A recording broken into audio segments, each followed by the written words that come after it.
देखो, हम भगवत शरणागत हैं तो हमारे भाव में प्रभु ही सब रूपों में आकर हमको दुलार करते हैं। तो हमारा प्रभु के प्रति कैसा बर्ताव होना चाहिए? सेवक का, ये सिद्धांत। दूसरा, यदि हम सबको प्रभु नहीं मानते तो सबका कर्जा ले रहे हैं, तो हमें सबकी सेवा करनी है। अगर आप भजन नहीं करते, भगवत प्राप्ति नहीं करते, तो आपको एक एक दाने का हिसाब देना पड़ेगा। पक्का समझ लीजिए, खिलवाड़ नहीं है, खिलवाड़ नहीं है। कर्जदार हो, वस्त्र के, भोजन के, रुपया के, पैसा के, व्यवस्था के, हवा के, पानी के, ये सृष्टि में भेजे गए हो, सब फ्री नहीं है। सबका अपना अपना कर्तव्य है। अरे भाई, मकान तुम्हारा है लेकिन बना कहाँ है? भारत में बना ना, तो टैक्स से देना पड़ेगा। गाड़ी तुम्हारी, रोड किसका है? सरकार की है ना, टैक्स से देना पड़ेगा। व्यापार तुम कर रहे हो ना, किसके देश में कर रहे हो? भारत में कर रहे हो, तो टैक्स से देना पड़ेगा। कह दो हम नहीं देंगे, कमाया हमने, आपको बंदी बना दिया जाएगा। पैसा जब्त, जेल की सजा ऊपर से। बोले हमने बेईमानी क्या की है? हमने तो मेहनत करके कमाया, हम तुम्हें क्यों दे दें? कहां कमाया है? बोले भारत में, तो टैक्स दो सरकार को। समझ रहे हो ना? ऐसे ही अखिल लोक ब्रह्मांड नायक के द्वारा तुम्हारा सारा विधान बनाया गया है। तुम्हारा शरीर, तुम्हारा मन, तुम्हारा बुद्धि, सब, और वो सारा विधान कर रहा है, तो उसको प्राप्त कर लो तो सब खत्म। और अगर उसको प्राप्त नहीं की, मनमानी आचरण किए, तो आपको टैक्स चुकाना पड़ेगा। और इधर की पुलिस है, उधर की यमराज है, नर्क व्यवस्था, बड़ी हाई पुलिस है वहां। यहां तो हाथ जोड़ने पर, पैर छोड़ने पर डंडा धीमे चल सकता है, वहां इसका कोई प्रभाव नहीं पड़ता, ना तुम्हारे रोने का, ना तुम्हारे मरने का, ना तुम्हारे चीखने का, क्योंकि वहां मृत्यु नहीं होती। वहां यातना देह में ऐसे भुगताया जाता है कि मरना है नहीं। वहां की बात को आपका मन कहेगा कहां नरक स्वर्ग है, कहां है? अभी देख लो, यही देख लो, सृष्टि में कैसी कैसी हालत शरीरों की है। बहुत सावधान। हम आपसे प्रार्थना करते हैं, सेवारत रहो, भजनरत रहो, शास्त्र सम्मत चलो, तो सब ऋणों से मुक्त हो जाओगे। भगवान कहते हैं एकादशी स्कंद में, मातृण, पितृण, देवऋण, सबका कर्जा है इस शरीर पे, तुम खिलवाड़ मत समझना। देखो, भगवत दुलार को आप लोग समझ ही नहीं रहे। आप ये ना समझिएगा कि आपका कोई कर्जदार है। कर्जा तो संसार में होता है। सदगुरु अनंत माताओं का दुलार लिए हुए आपको जो प्यार मिल रहा है ना, ये अहेतु की कृपा से मिल रहा है, आपके किसी कर्म का फल नहीं है। इसलिए सबसे प्रार्थना है, शरीर आपका नहीं है, इंद्रियां आपकी नहीं है, ये प्राण शक्ति आपकी नहीं है, भगवान की दी हुई है, भगवान की सृष्टि है। इसलिए आप भगवान की सेवा करो, भगवान की सृष्टि की सेवा करो, जितना भजन करो, अधिक से अधिक भजन करके सबका मंगल हो, आपका मंगल अपने आप हो जाएगा। जो सर्वहित की भावना रखते हैं उनका कभी अहित नहीं होता। जो केवल अपने हित की सोचते हैं, दूसरों का अहित करते हैं, उनका कभी हित नहीं होता। ये सिद्धांत है। जो दूसरों को मुस्कुराते हुए देखना चाहते हैं, उनकी कभी मुस्कुराहट नहीं बंद होती, और जो दूसरों की मुस्कुराहट छीन लेते हैं, वो कभी मुस्कुरा नहीं सकते। ये सृष्टि का विधान है, आप करके देख लो। ये सृष्टि का कर्जा है। हमने संतों को देखा, जरा सा टूटी खुली बंद कर दिया, हमका क्यों, चलने दीजिए, थोड़ा ठंडा पानी निकल जाए, गर्म नहीं। ये सृष्टि का पानी उतना ही केवल प्रयोग करना जितना आवश्यक, नहीं कर्जा है। बल्ब जितना जलना आवश्यक है, हमने बंद, हम साधु अपने कमरे में बैठे नाम जप कर रहे हैं, बल्ब की जरूरत क्या है, शांत बैठे। हमारा उतना ही प्रकृति का खर्चा जितना आवश्यक है, और अधिक से अधिक बचा के भजन करो, सबका मंगल हो, सब सुखी रहे। या सब रूपों में भगवान है, उनके चरणों में समर्पित कर दो। सुढ़न मित्रार उदासीनो मध्यस्थ द्वेष बंधुषु साधुष्व पिछ पापेषु सम बुद्धिर विशिष्यते। श्री भगवान कह रहे हैं, सुहृद में, मित्र में, बैरी में, उदासीन में, मध्यस्थ में, द्वेष में, जितने भी संबंधी हैं, साधु में, असाधु में, सब में एक ही परमात्मा है। ऐसी तुम्हारी बुद्धि दृढ़ निश्चय वाली हो जानी चाहिए, तभी आप भगवत प्राप्ति कर सकते हैं। भगवत प्राप्ति की स्वाभाविक ऐसी स्थिति होती है।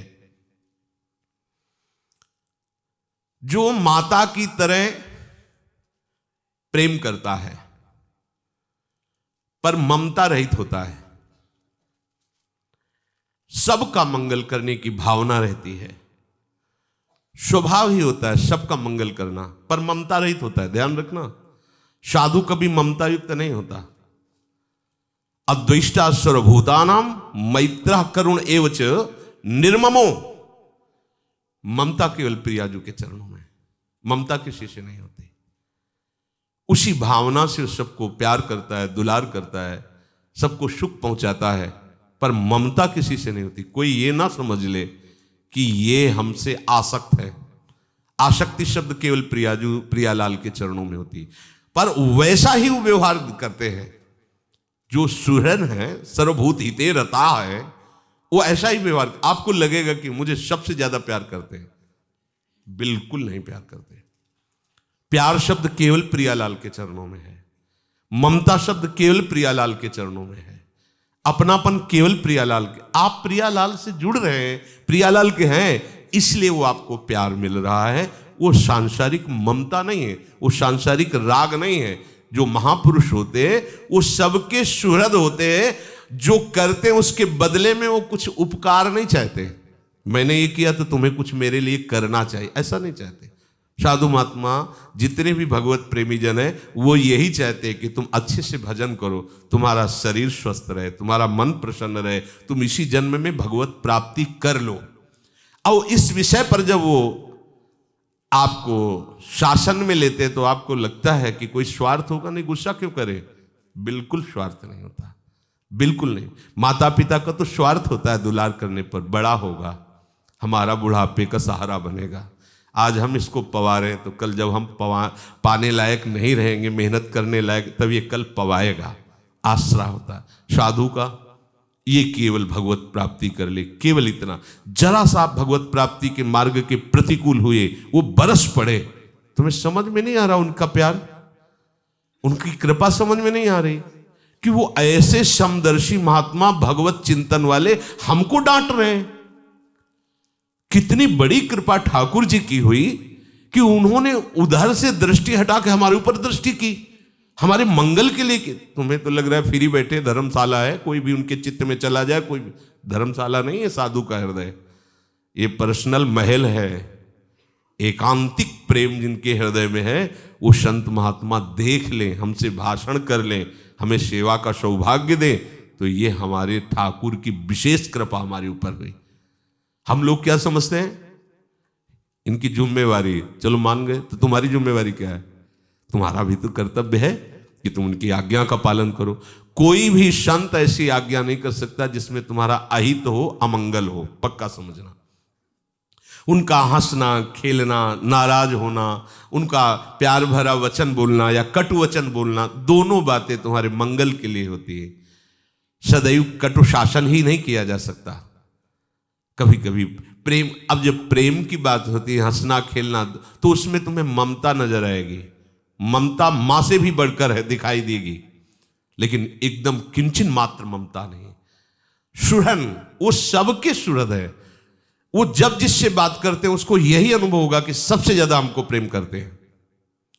पर सच्ची मानिए, वो केवल अपने प्रभु से प्रेम करते हैं, सब में अपने प्रभु को देखते हैं, इसलिए सबके अहेतुकी मित्र हैं, सबके अहेतुकी वो कृपालु सुहृद है। और जो उपकार के बदले में उपकार चाहता है, वो मित्र होता है। तुम्हारे संकट में काम आए, तुम हमारे संकट में काम आइए, ये हमारी मित्रता होगी। ये संतों में नहीं होता। सुहृद संत होते हैं, सुहृदम सर्व भूतानाम, ये भगवत प्राप्त संतों का स्वभाव होता है। भगवत प्रेमी महात्माओं का, साधक का इसलिए नहीं कि साधक अभी अपने को ही नहीं समझ पा रहा है, अभी अपने को ही बंधन से मुक्त नहीं कर पा रहा, तो कैसे सुहृदम सर्वभूतानाम होगा? वो तो एकमात्र भगवान ही है सुहृदम सर्वभूतानाम, और भगवान में जो तन्मय हो गया वो भगवत स्वरूप हो जाता है। उसका भी स्वभाव ऐसे ही होता है जिसमें तन्मय हुआ है। जैसे भृंगी कीड़ा दूसरे कीड़े को भृंगी ही बनाता है, ऐसे ब्रह्मविद ब्रह्मयो भवति, जो भगवत चिंतन करता है भगवान का स्वरूप हो जाता है। सुहृदम सर्वभूतानाम। मित्र उसे कहते हैं जो उपकार के बदले में उपकार चाहता है अंदर से। सुहृद बिना कारण दूसरों का हित करने वाला स्वभाव, और दूसरों के बिना कारण सुख का नाश करने वाला होता है अरि, शत्रु। बिना कारण झगड़ा मोल ले लेना, बिना कारण उसके, ये जो दुष्ट स्वभाव होता है जिनका, वो केवल तुम्हें मुस्कुराते देख लें और खा पी के सुखी देख लें, उनकी छाती जल जाएगी, कोई मतलब आपसे नहीं। अब वो हर उपाय करेंगे, यहां तक कि वो अपने को मिटा के आपको मिटाना चाहेंगे। ऐसे होते हैं जो दुष्ट स्वभाव के जन होते हैं, उनको आखिरी हद उनकी ये होती है कि तो ठीक है, फिर हम भी नहीं जिएंगे पर तुमको भी नहीं जीने देंगे। बोले भैया कारण क्या है? कुछ नहीं, स्वभाव है उनका, दुष्ट स्वभाव है, और वो देख करके जलते हैं। अब क्या उपाय करें, कौन सी ऐसी बात करें जिससे इसकी मुस्कुराहट बंद हो? ऐसे होते हैं दुष्ट स्वभाव के शत्रुजन, जिनका स्वभाव होता, जैसे संतों का पहला स्वभाव बता गया सुहृद, अहेतु की कृपालु, बदले की कोई भावना नहीं कि आप बदले में उनका हित कीजिए, आपका भजन बने, आप ब्रह्मचर्य से रहें, आप संयम से रहें, आप भजन करके भगवत प्राप्त हो, जिससे आपका परम मंगल हो। और इसके विषय में जब वो शासन करते हैं तो आप सोच सकते हैं नाराज है, या वो जब दुलार करते हैं तो आप सोच सकते हैं बड़े ममता युक्त है, लेकिन दोनों बात नहीं, न नाराजगी है न ममता है, केवल तुम्हारे साधन को सुरक्षित रख के साध्य वस्तु तक पहुंचाना वो अपनी सेवा समझते हैं। ऐसे ही जो दुष्ट स्वभाव के जन होते हैं, वो बिना कारण, जैसे वो बिना कारण हित करते हैं, ऐसे बिना कारण वो अहित करते हैं। कोई न कोई उपाय सोचते रहते हैं, जैसे संत जन सोचते रहते हैं कैसे जीव का मंगल हो, क्या किया जाए जिससे घोर विषयी से विषयी पुरुष का भी कल्याण हो जाए, क्या उपाय, कौन सा साधन, कौन सी बात इनको बता दे। ए सुनो, मान लो हमारी बात, आपको ऐसे, ये जानते कौन बोलता है? ये हृदय का अपनापन बोल रहा है। ए सुनो, बस केवल इतनी बात मान लो। ये जैसे सत्संग में निकलता है ना, उसको पकड़ो, वो हृदय की बात निकल रही हो, ए शब्द अपनों से कहा जाता है। ए सुनो, बिल्कुल जो सगा होता है उससे कहा जाता है आप सब सगे हैं, क्योंकि हमारे प्रभु के हैं ना, तो आप हमारे सगे हैं। ये जो बातें निकलती हैं केवल मंगल के लिए निकलती हैं, आप उसे स्वीकार कर लीजिए। ऐसे ही जो दुष्ट स्वभाव के जन होते हैं, बिना कारण आपका अमंगल करेंगे, बिना कारण। एक का पड़ोसी खूब धन संपत्ति और लड़का बच्चा परिवार सब, तो वो दुष्ट स्वभाव का जो पड़ोसी था, उसने, इनकी जलन बढ़ती रहती है, ये बहुत विचित्र होती जलन। तुम्हारी दुकान है, बगल वाले एक दुकान चल गई तो जलन हो रही है। कुछ नहीं, तुम्हारे गांव में है, किसी कोने में घर है, उसके लड़के की नौकरी लग गई, वो एक गाड़ी ले आया, थोड़ी व्यवस्था बढ़ गई, अब कईयों के जलन होने लगी। क्या किया जाए जिससे लिमिट में आवे, जिससे नीचे आवे तो ऊपर उठता। दुष्ट स्वभाव बड़ा विचित्र होता है। अब वो थोड़ा शास्त्रों को भी पढ़ता था, तो उसको मंत्र का ज्ञान था, उसने मंत्र का अनुष्ठान किया और देवता को प्रकट किया। देवता ने कहा क्या वरदान चाहते हो? बोले अब आपसे तो कुछ छुपा नहीं है, मैं जिसका जो चाहूं वो हो जाए ऐसा वरदान मुझे दे दो। बोले हाँ ठीक है, अगर उसको एक होगा तो आपको, अगर आपको एक होगा तो उसको दो होगा, चाहे बुरा करो या भला करो, ऐसा करो। हाँ ठीक है चलेगा। उसने कहा मेरी एक आंख फूट जाए, तो पड़ोसी की दोनों, मेरे दरवाजे में एक कुआं हो जाए, पड़ोसी के दो कुआं। मतलब वो अपने को मिटा करके पड़ोसी को दुख देना चाहता है, क्योंकि आंख अंधी हो जाएगी तो हमें तो एक से तो दिखाई देगा ना, वो कुएं में गिरेगा। अर्थात दुष्ट प्रवृत्ति का ये स्वरूप होता है कि वो आराधना करके, दैवी शक्ति संचित करके भी वो जगत अमंगल ही चाहता है। ठीक ये दुष्ट स्वभाव शत्रुता का व्यवहार करता है, किसी के भी, किसी के कहीं भी हो। देखो ये मानना नहीं है कि केवल कोई दुष्ट ही होता है, सबके हृदय में दो वृत्तियां होती हैं, एक साधुता की, एक दुष्टता की, सज्जनता की, एक दुष्टता की। अगर दुष्टता का आपने पक्ष ले लिया तो चरम सीमा तक जा सकती है, अगर सज्जनता का पक्ष ले लिया तो चरम सीमा तक जिसे कुमति और सुमति कहते हैं। सुमति का आपको संग मिल जाए, आप सुमति से चल पड़ो तो महात्मा बन जाओगे, और कुमति से चल जाओ तो सर्वनाश, अपना भी और दूसरों का भी, पूरे परिवार का नाश करवा देती कुमति। देखो दुर्योधन का, देखो ना रावण का। मंदोदरी कह रही राम विमुख असहाल तुम्हारा, रहा न को कुल रोवन। यहां विभीषण जी पहले ही कह दिए थे, तू उर्वशति कुमति, तुम्हारे हृदय में कुमति वास कर रहे। तू उर्वशत कुमति विपरीता, तुम्हारे विपरीत बुद्धि कुमति वास कर, इसलिए तुम्हारा नाश निश्चित है। सुमति जिसके हृदय में होती सुख शांति, नाना प्रकार के ऐश्वर्य आ जाता। जहां सुमति था संपत्ति नाना, जहां कुमति था विपत्ति निदाना, तो उर कुमति बसी विपरीता। तो ये कुमति और सुमति सबके हृदय में होती है। कुमति को हम बढ़ावा ना दे, सुमति को दे। और जो कुमति को बढ़ावा देता है दुष्ट हो जाता है, जो सुमति को बढ़ावा देता है वो साधु हो जाता है। तो अरि वही है जो बिना किसी कारण, अरि माने शत्रु, दूसरों का अहित सोचता रहता है, कैसे इसका पतन होगा। जो अपने स्वार्थ से अन्य किसी कारण विशेष से लेकर दूसरों का अहित अपकार करते रहते हैं, वो द्वेषी जन होते हैं। दो आपस में वाद विवाद कर रहे हैं, उनको देख करके भी जो तटस्थ रहता है, किसी का पक्षपात नहीं लेता है, उसे उदासीन कहते हैं। किसी से कोई मतलब नहीं है, ना मित्र से मतलब है ना शत्रु से मतलब, किसी का पक्षपात नहीं, उदासीन। दोनों की लड़ाई मिट जाए, दोनों का मंगल हो, ऐसी जो चेष्टा करता है उसे मध्यस्थ कहते हैं। बीच में उतर नहीं, आप ऐसा नहीं, आप ऐसा, दोनों का मंगल चाहता। जो दोनों से मतलब नहीं रखता उसे उदासीन कहते हैं। जो दोनों का मंगल चाहता है उसे मध्यस्थ कहते हैं। और बंधु बांधव कहते हैं जो शरीर संबंधी रिश्ते से जिनका हमारा संबंध है, भाई है, बहन है, अमुक अमुक आदि है। जो भगवत मार्ग का पथिक होता है उसको पुत्र और शत्रु में किंचित मात्र फर्क नहीं होता। भगवत मार्ग के पथिक को अगर उसका पुत्र भगवत विरोधी है तो वो प्यार नहीं करेगा। शत्रुता का बर्ताव कर रहा है लेकिन भगवान का भजन कर रहा है तो उसको मन से प्रणाम करेगा, कभी उसे शत्रु नहीं मानेगा। बर्ताव भले उसका लेकिन भगवान का प्रेमी है, भजन करने वाला है, वो मानेगा। जिसके हृदय में सुहृद मित्र उदासीन मध्यस्थ द्वेषी दुष्ट महात्मा पापी सबके प्रति एक भाव तो बैठ गया है कि सब में मेरा भगवान ही स्फुरित हो रहा है, वो इस प्रपंच से बच जाएगा। बहुत बढ़िया सूत्र है, सब में अपने प्रभु को देखने से तुम बच जाओगे, किसी का दोष तुम्हारे ऊपर नहीं आ पाएगा।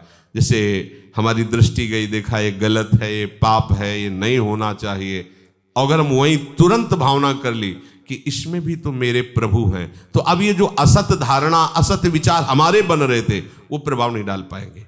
किसी को भी कहीं भी अगर हमारा मन दोषी ठहरा रहा है तो तत्काल मानसिक प्रणाम करो और एक बार तो चिंतन करो ही आचार्य की आज्ञा का, सर्वान वस्तुतया निरीक्ष परम स्वाराध्य मेरे प्रभु ही हैं। साधुष्वपिच पापेषु संबुद्धिर विशिष्यते। महात्मा महान स्थिति को तभी प्राप्त होता है, देखो आचार्य चरण भी करें, एक क्रूरापि पापिनो न च सताम संभाष्य दृश्याश्चये सर्वान वस्तुतया निरीक्ष। चाहे जितना श्रेष्ठ आचरण करने वाला हो या पाप आचरण करने वाला हो, उसकी दृष्टि में अंतर नहीं होता महात्मा के। जैसे पीछे भगवान ने कहा था पंडिता समदर्शिना, चांडाल में भी, ब्राह्मण विद्या जो विनय से संपन्न है, गाय में भी, हाथी में भी, कुत्ते में भी, वो एक अपने प्रभु की सत्ता को देखता है, वही पंडित है, वही महात्मा है, वही भगवान का भक्त है। तो बोले फिर अगर बाहर से कोई उसे लड़ रहा है, विरोध कर रहा है, तो आरती सजा के निकलेगा क्या? पापाचरण कर रहा है, उसके साथ व्यवहार में गलत कर रहा है, तो आरती सजा के निकलेगा क्या? नहीं, डंडा लेके निकलेगा। क्योंकि भगवान जिस रूप में आए हैं पूजा उसी रूप में होगी पक्का। अरे बोले भगवान के साथ कैसे लड़ सकता है? तुम्हें तो भावना करनी, भीष्म जी के तो सामने है नीलगल श्याम, नहीं है सामने, विपक्ष में है तो सीधे बाण भगवान की छाती में मारते, भीष्म जी तान के बाहुओं में मारते हैं भगवान के, और परम वैष्णवाचार्य, 12 वैष्णवों में, पूरी सृष्टि में 12 वैष्णवों में एक वैष्णव है भीष्म जी। हमें तो भावना करनी हो तो सामने है, पर विपक्ष में है ना, तो बाणों की झड़ी लगा दी, विकल कर दिया अर्जुन को भी भगवान को भी। कूद पड़े अपना प्रण भूल करके, रथ का पहिया लेकर भीष्म जी को मारने के लिए धर दिया धनुष बाणों का। बस यही देखना चाहता था। समझ रहे हो, वहां तो सामने है प्रभु। तो अगर भयानक चोर रूप लेकर आते हैं और अन्याय आचरण हमारे साथ करते हैं तो हम अगरबत्ती जला के नहीं मिलेंगे। रोग रूप से भगवान आए तो आरती से नहीं जाएंगे, औषधि से, औषधि की पूजा होगी। विवेकवान होता है भक्त। अब मान लो सांप भगवान आ रहे हैं, आप कहते आइए भगवान चरण इस पर, तो उनके फन है काट लेंगे, फिका होके कि यार भगवान ने जहर छोड़ दिया है। ऐसा सांप भगवान आ रहे, डंडे से उन्हें दूर करो, नजदीक मत। बीछी है, आओ भगवान, अब वो डंक मार रही है, कितनी देर भगवान को सह पाओगे। भगवान के अलग अलग स्वरूप है, भावना भगवान की करनी, बर्ताव जिस रूप में आएंगे वैसे ही होगा। बर्ताव में ऐसा नहीं हो सकता है। देखो बर्ताव, पीछे भी यही चर्चा हुई थी। अब मान लो कोई उद्दंड है, उद्दंडता हमारे साथ कर रहा है जो बिल्कुल धर्म के विपरीत है, तो विरोध रूपी उसकी पूजा हो जाएगी। हम आपको उद्दंडता नहीं करें, जब हमारा बल क्षीण हो जाएगा तो हमारा महाबल है, फिर वो देख लेंगे, पर जब तक श्वास है तब तक उद्दंडता तुम्हारी नहीं चलने देंगे। यही पूजा होगी। भगवान स्वयं प्रकट होकर यही उपदेश अर्जुन जी को कर रहे हैं। ये कायरता छोड़ो, प्रत्यंचा चढ़ा गांडीव में और मार इन सबको, क्योंकि अधर्म के पक्ष में खड़े हैं। चाहे भीष्म खड़े हो, चाहे द्रोणाचार्य खड़े हो, मार। ये अधर्म से चल रहे हैं तो अश्वत्थामा हटो, बोलो तुम। और वो अश्वत्थामा का नाम, काट सर, काट इनका, द्रोणाचार्य का काट सर। धृष्टद्युम्न ने, यह है पूजा। जहां जैसा पूजा की आवश्यकता हो वहां वैसी पूजा करनी चाहिए। अब जो जैसी भावना से हमारे सामने आ रहा है उसको वैसी, रोग आया है, अब आरती पूजा से नहीं जाएगा, डॉक्टर के पास जाओ, औषधि लो। ऐसा एक गुरुजी ने यही उपदेश किया था, सब में भगवान है।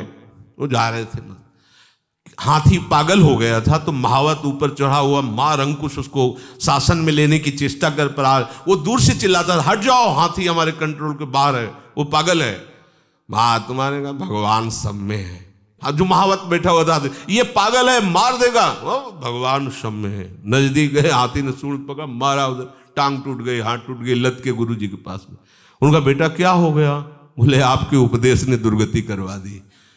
बोले क्यों, हमारे उपदेश? बोले आप कह रहे थे सब में भगवान है, तो हाथी में भी तो भगवान है, गीता में भी भगवान ने कहा है, ब्राह्मणे कवि हस्तनी, हस्तनी में हाथी में भी भगवान है।